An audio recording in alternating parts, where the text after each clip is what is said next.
Anal sex, oral sex, how to choke your partner safely, gender unicorns, and the existence of more than 100 genders. These are just some of the topics apparently being taught in some of our schools.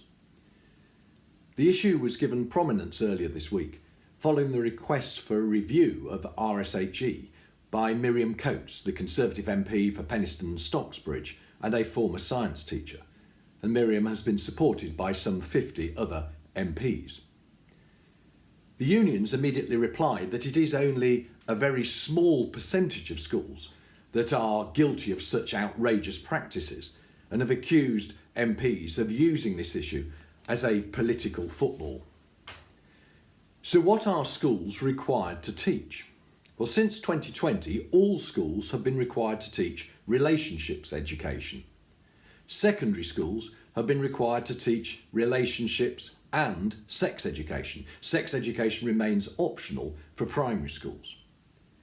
In secondary schools, the statutory guidance is largely concerned with sexual health, contraception, STDs, safe and healthy relationships, both sexual and non-sexual. This guidance does stress that there are different types of committed, stable relationships. I've always argued for the professionalism of teachers to be respected and for there to be as little imposition from above as possible. The statutory guidance on RSE is actually quite good, though it is rather loose and permissive.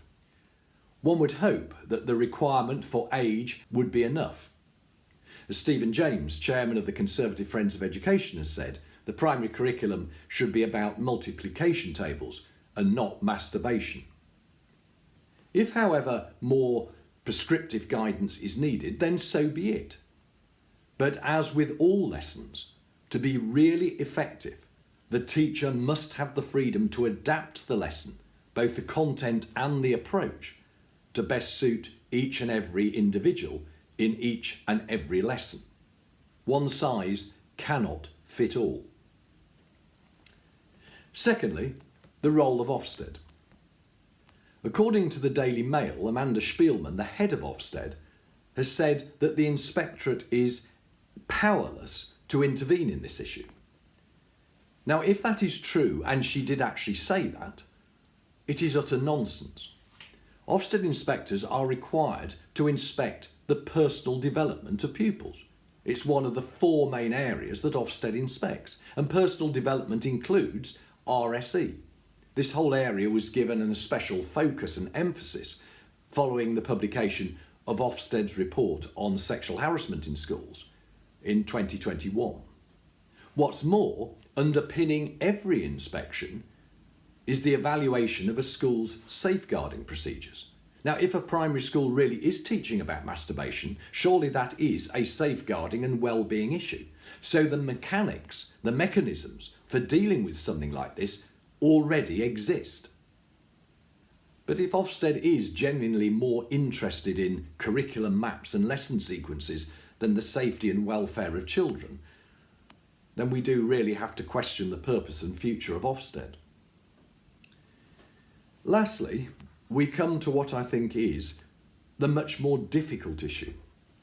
If schools really are teaching inappropriate sex lessons, they can be easily identified and stopped. But a much more difficult issue today to deal with is the teaching of gender. The big question is, are schools to reflect the society in which we live? In 2021, a non-binary passenger on an LNER train complained to the company because the conductor welcomed people on board with the greeting, "Ladies and gentlemen." LNER replied to the complainant saying that their staff should not be using language like this.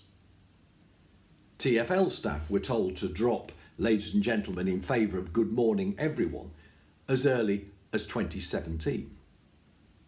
So is it only a matter of time before a teacher is prosecuted for being discriminatory, for saying boys and girls? We must remember, of course, that gender is a protected characteristic under the 2010 Equality Act. And the statutory guidance on RSE accepts that we live in an increasingly complex world. We can't therefore be surprised to find that the LGBTQIA Resource Centre is producing resources for schools.